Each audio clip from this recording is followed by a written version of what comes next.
know, you don't have to be a hog-riding, leather-wearing miscreant to be a rebel. As a matter of fact, most rule breakers and rabble-rousers look just like everybody else.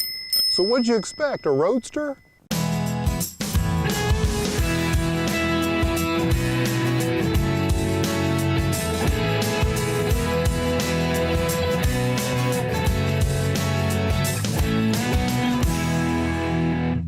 Hi, I'm Alan Smith. Welcome to the show.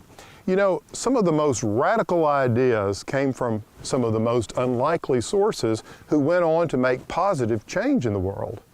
So today we're checking out some people who do things a different way. Rebels with a cause, if you will. Our first case in point, an urban goat wrangler in the heart of Second City.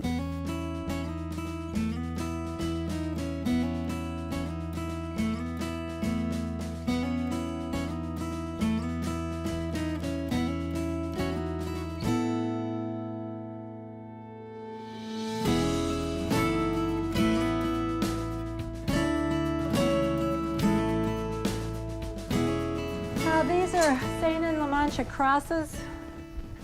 They're 3 years old. This is their second brood of babies. They both had 2 sets of twins this year. When we started this, our objective it remains 3 things, which is to inspire, to educate, and to relate to the neighborhood. So we basically would like to inspire kids to think about doing something else and educate people on another way of living, especially good food. Where does your food come from? Where do eggs come from? We don't sell eggs here. We do a lot of giving away of eggs to neighbors so that they can figure out where the eggs come from. They get to go to the box and the kids get to pull out an egg, and it's all very exciting. And then the last thing is to relate to our neighbors.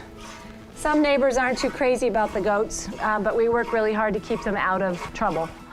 Because goats, when they get out of a fencing, they can be kind of trouble. But in general, they're interesting and gentle and playful creatures. And as one child said to me, she had never seen baby chicks before. When we had the chicks this spring, she looked in to the pen where they were, and she said to me, "They're so peaceful." And the city doesn't have much peace. And it's a very beautiful place that way, when the kids can come in and they can see something else other than what they see on the streets.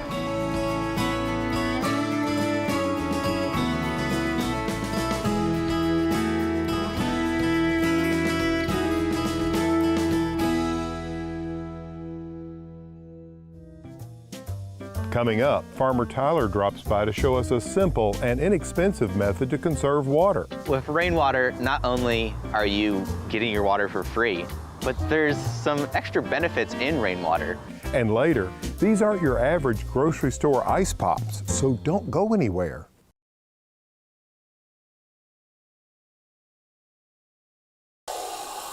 Good old water. Essential to life, but often taken for granted. Clean water is becoming rarer and rarer. My friend Farmer Tyler stopped by to show us some alternatives for this very real concern. Nice.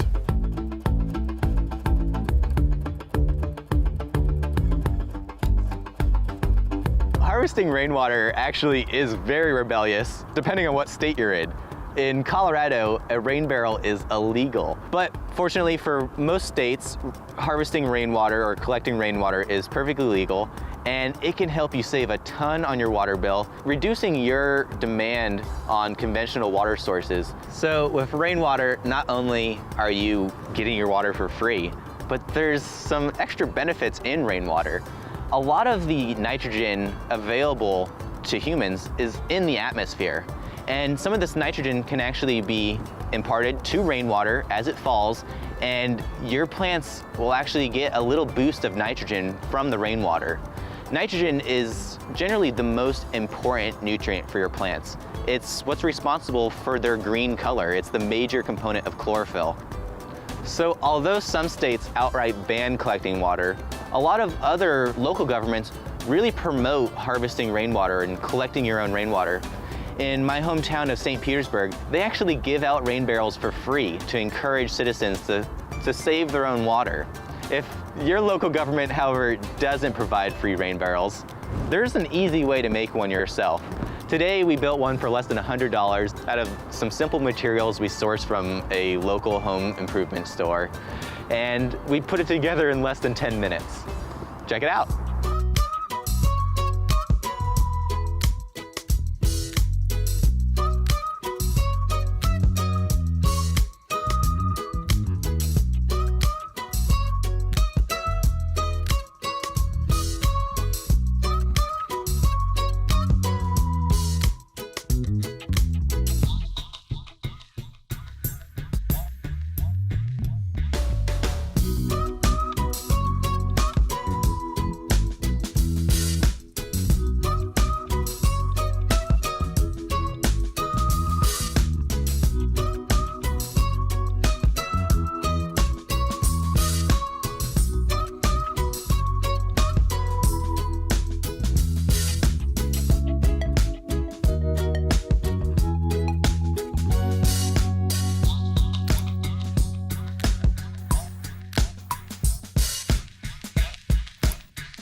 After the break, chocolate, strawberry, avocado? Stay with us. We'll be right back.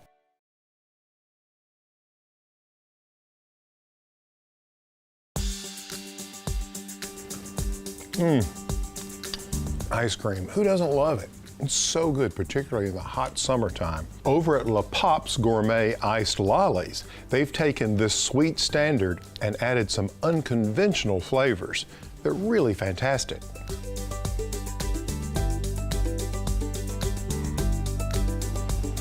On a family trip to Florida, we happened across a shop that made their own fruit pops. And I had an avocado pop. My husband says I didn't get through with the popsicle before I decided I was having my own shop in Little Rock.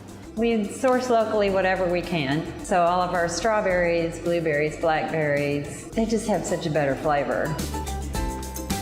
The ratio between how much syrup and fruit is super important. Part of what makes these pops so special is the texture of most of them. They're not hard or icy. It's part of one, the machine that we use, and two, the tweaking with the recipe to make sure that that ratio is on point.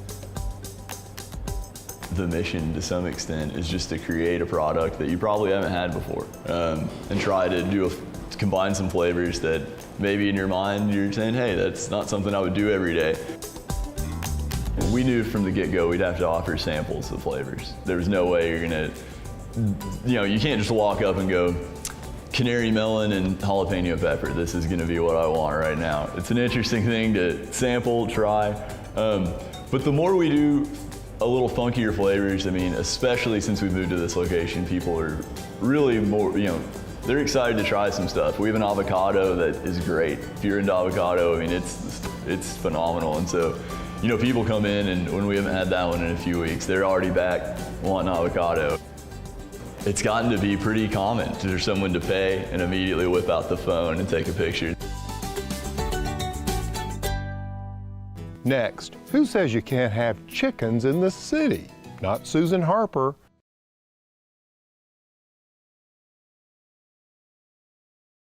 Hey, take a look at this Poultry Palace.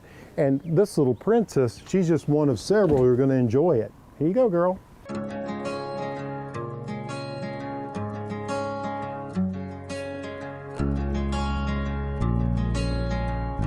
This whole backyard farming thing is a lot of fun. It's amazing how many people have really caught on to the idea of growing some of their own or raising some of their own food in their backyards. And Bill and Susan have the goats, and now they have the chickens, and she grows all kinds of herbs and things because they love to cook, so it's just perfect. But this is the greatest, latest addition to the backyard farm, and it just looks fantastic. Thank you. We're proud of it. Yeah, it looks really good. The run is perfect. So you've got all the components. We've got the run here where they can spend the day. I love the canopy of tree cover, which will give them some shade in the summer. Bill put those wheels on the back, which will allow you to move it around. Yeah. That looks really, really good. So what we have here is, what are these, 4-foot panels? Yeah, the wire's 4 feet wide. Yeah. And he used all treated wood for the pen. Yep, so it'll last a long time. Yes, it's going to be on the ground. Right, you know, so that's good. that would protect it to some extent. Yep, that's good. And then, so what we have here looks like 12 feet by, what, 8? 12 by 8, Correct. yeah. So that's almost 100 square feet. Good. But this little, I mean, this is adorable. Thank you. I think it's really cute. It's very posh. Look at that It's a floor chicken in there. palace. It is. Got The the little. Chateau Poulet. Absolutely. Oh my gosh. I hope it's going to be easy to clean out. With these double doors, I thought it might be easier to get Yeah, in and yeah. take care of what needs to be done. Definitely a good idea. It's very good. And you've got some plexiglass here, it looks like. Yeah, they slide out for inclement weather, and in the winter we'll keep those in, and then in the summer we'll take them out so they have some more so ventilation. Ventilates well. Yep. Now the only thing that you might want to add, you've got your nest boxes back here. Yep. And you and Bill may want to just put one of these little boards across so the eggs don't roll out. And then probably you'll need a little roost pole that'll, I'd get it as high as you can across here. Okay. And you may need 2 if you add some more chickens. Okay, just side by side? Side by side, yeah. Okay. Yeah, yeah. And I wouldn't worry, as long as they're let out early in the morning and they get locked up at night, then I wouldn't worry about having feed and water up here. I just let this be for egg laying and sleeping. Okay. Yeah, Perfect. very good. Yeah, it's really super. Thanks.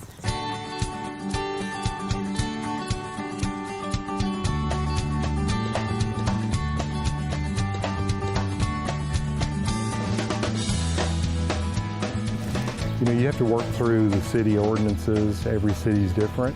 Every township is different.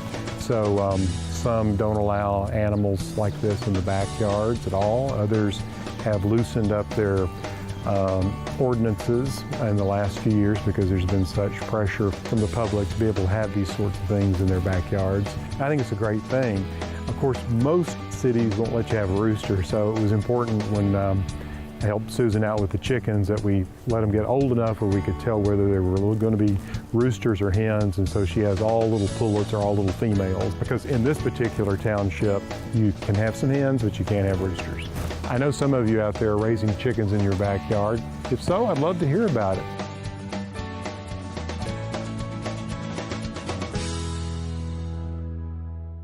If you're into roughing it, foraging may be the best way to avoid hunger. Craig Russell shows us how, right after the break.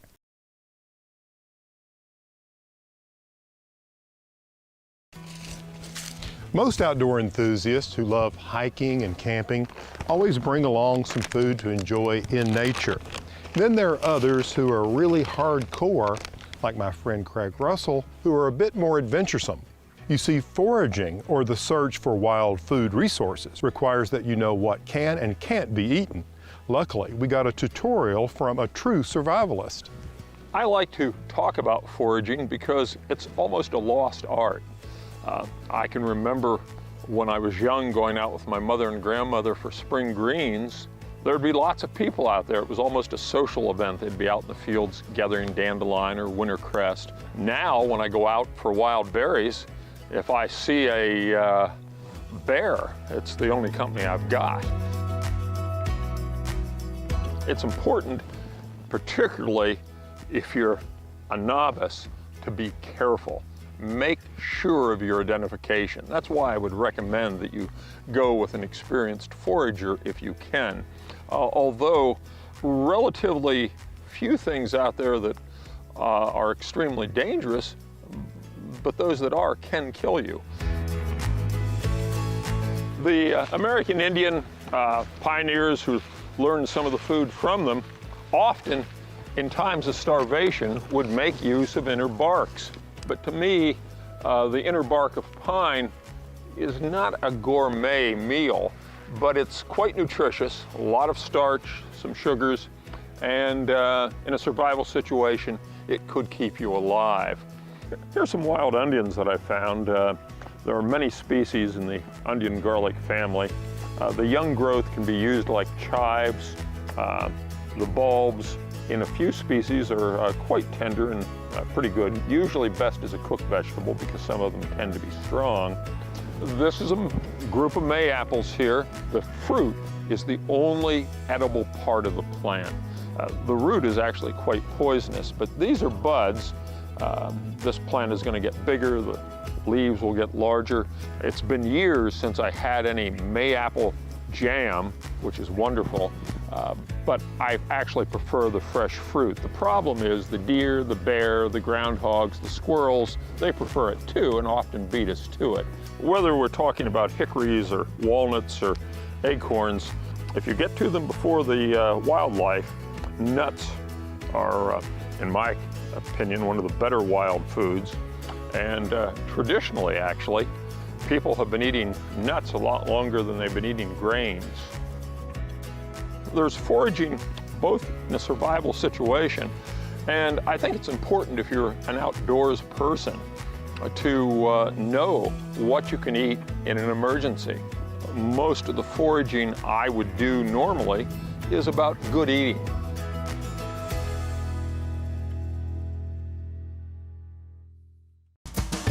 Want to learn more? Visit pallansmith.com for delicious recipes, garden tips, blog posts, and our online store.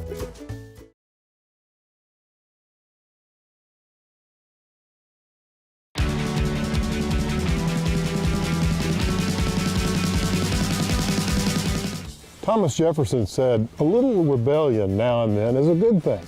And I have to say, I agree. So whatever your cause may be, just remember, think outside the box. Until next time, I'm Alan Smith.